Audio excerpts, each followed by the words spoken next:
What's up, shenanigans? John here, and I am back. I'm back once again to talk to you today about a topic I was thinking long and hard about last night. Today I'm here to talk to you about watch time. YouTube has come out since the changes to the YouTube Partner Program and said a couple things are important to meeting the minimum standards. You know, one was the 1,000 subscribers and the other was the 4,000 hours of watch time.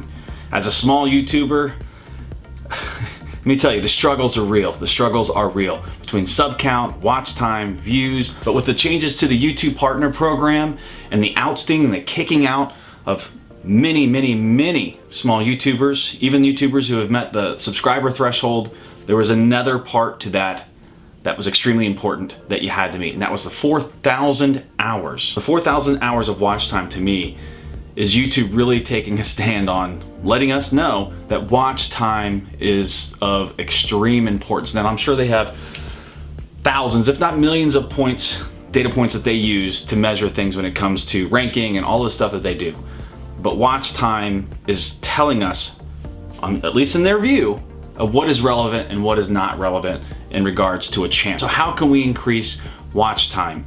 Now, if you guys are like me, you've done a ton of research on YouTube, you've watched all the videos, you've watched Roberto Blake, you've watched Tim Schmoyer, you know, the same crew who constantly cranks out videos on how to improve yourself. You and I both know, if you don't have great content, your channel's not gonna grow, people aren't gonna watch. So that is a given. So as a small content creator and family vlogger, that's what we are, who made that baseline, I'll let you in on some of the things that I've done in the past to make sure that we got there. I didn't know this was coming, but I do know these things were important. The first thing I think is extremely important, and it says common sense, is having passion. Showing passion about what you're talking about. If you don't care about it, the people watching you aren't going to care that you're talking about it. You have to be passionate about this stuff. You have to be passionate about the content you create, no matter what it is. Finding topics that you're passionate about, no, regardless of what kind of channel you have. I just happen to be a family vlogger, but I mix up my content and I make sure that what I'm talking about is something that I am passionate about. I don't always try to jump on the bandwagon to talk about certain topics.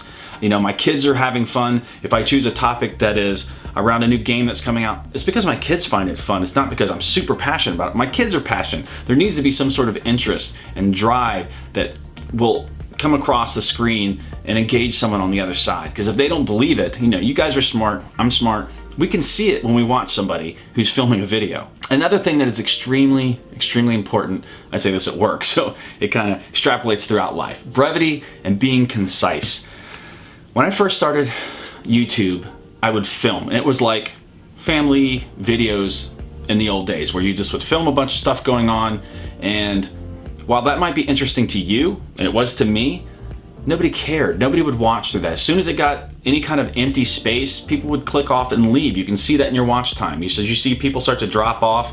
You can see that trend happening. So you need to do things that keep that flowing, that you keep people engaged, and you have to be concise in your content. Things like adding B-roll, quick cuts, learning how to edit things to make them interesting, changing the scenes. You know, the thing when people do this and they focus in and out. I don't like doing that a lot, but like they move themselves around the screen, talk from over here, they'll talk from over here. What that is doing is it's keeping the eye engaged and like, oh, there's something's changing. Because if people get bored really quick on the internet. And I don't think I have to tell you. I hope many of you are still sticking around in this video right now, just because of the simple fact there's so much content to go out there and watch. And if you don't keep them engaged, they're gone. But this final topic is something that I think could either hurt you or help you. And I think it's helped us, but if it's done wrong, it can hurt you. And that is diversifying your content. Now, I know that they'll say you want to have a brand and you want to have your audience, and I've gone through the stats. My audience is all over the place. From kids to people in their 60s, it is all over the place. Everyone has a different watch style. I create content because it's interesting to me. At the end of the day, I do family vlogging because it's something I want to do for memories. I'm not doing that to grow a channel and to make $1 million. That's not why I'm doing it. What I ended up doing is filming things that were interesting to me, like topics, talking to you about this. I'm passionate about YouTube. I'm passionate about content creating. I'm passionate about helping others learn what I've learned. So the diversity of the videos, you'll see me concentrate in all kinds of different areas. I have running stuff. I have these talking head videos, and I've talked about in the past, but that's what's helped me grow that watch time, because I'm engaging audiences from different areas. People have different watch habits. Kids, I think, have a tendency to have a little bit less of an attention span, depending on what it is. If they're gonna come on and click on me and see me, the kids are probably going to click away pretty quickly, but if they see my daughter, they might stay there. Same with adults. If they're seeing her unpack a toy, adults might not watch it, parents might, just because they think kids are cute. I think you have to try to find what works for you, and being diverse in the type of content, not only does it keep people, I think, engaged, it helps you from not getting bored with creating the same content all of the time. I like using this as a creative medium to engage people on a myriad of topics, from running to just YouTube and editing and filming and just being a parent and being a married man and with my wife and just being a father. And those are the areas I like to concentrate on, and all of those different topics are going to find an audience.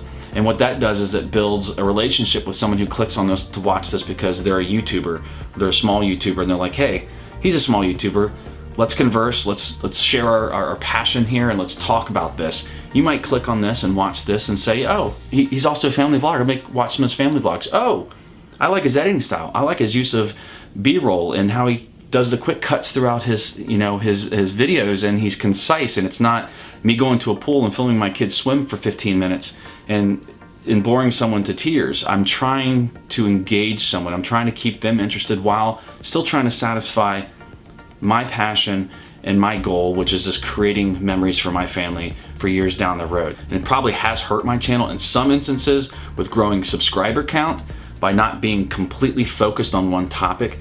But what I think it's done is I've created a formula for me that helps drive watch time, it helps drive views. That's because I've diversified my content. And I've never had a video go viral per se. I've had videos that have gotten a lot of views, but I've never even had a video go over, I think, 70,000 views. I have one that's like 66, 68,000. It was a running video. I have another one that had to do with a vlog I did in Florida. That might be around, I don't know, 30-something thousand views. So I've never had a viral video to help drive all of that watch time. It has been consistently putting out things that I've researched and concentrating on SEO. That's you have to have the SEO because of the subscriber count. I'm not going to drive that initial push to have a viral video. It could happen, but it's less likely because I don't have hundreds of thousands of people to push that interest up and to create it and to make it viral. So what I have to do is every video that I create, I have to research the tags, the titles, and make sure my SEO is squared away so that in the future that video performs. I have dozens and dozens and dozens and dozens of videos that have 3,000 to 5,000 to 7,000 views on them that didn't do that well when I first put them out. They would do 30 to 40 to 50 views, but then months and then a year down the road, they're cranking out. Those are the workhorses of the channel, putting in that watch time for me and those views for me. Those are the ones because I've concentrated on SEO. So you gotta balance the videos that you're putting out, making sure that your titles and your SEO are squared away, and let them do the work for your channel. Not everything is gonna be a viral video. Not every video that I put out is gonna get thousands of views. It's just not gonna happen. It can happen, but it's not gonna be a consistent thing yet at my size of a channel. And the funny and ironic part about all this is I don't think I've been concise and used brevity in this video. I wanted to kind of talk about this because it is important to me that if you are serious about growing your channel, you have to concentrate on these areas. You can't always depend like the lottery that it's gonna be this one video, it's gonna be this one video that's gonna happen. You need to consistently crank out videos that are good. You need to be passionate about those videos. You need to work on your editing. Use brevity and conciseness to keep people engaged, to watch the entirety of your videos. And you need to concentrate on SEO.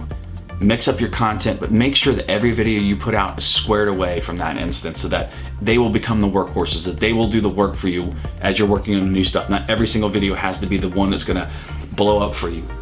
Let those older videos for you do the work. Go back and re-optimize them. Go back and re-optimize those videos. I've done a lot of that. I've spent dozens of hours of going back to old videos going, what was I doing? Before I even knew how to do tags correctly, I went back and fixed them, and those videos started to perform. So I think you need to do that. Well, I hope you guys found some value in this, and if you did, please hit that thumbs up, and if you are not a subscriber, please consider doing so. Thank you so much for hanging out with me today and having this really important talk. This is really important stuff. If you're a YouTuber, if you're a content creator, this is extremely important stuff. I'm gonna go take off with the family. We're gonna go out vlogging around town, and thank you guys. I will see you later.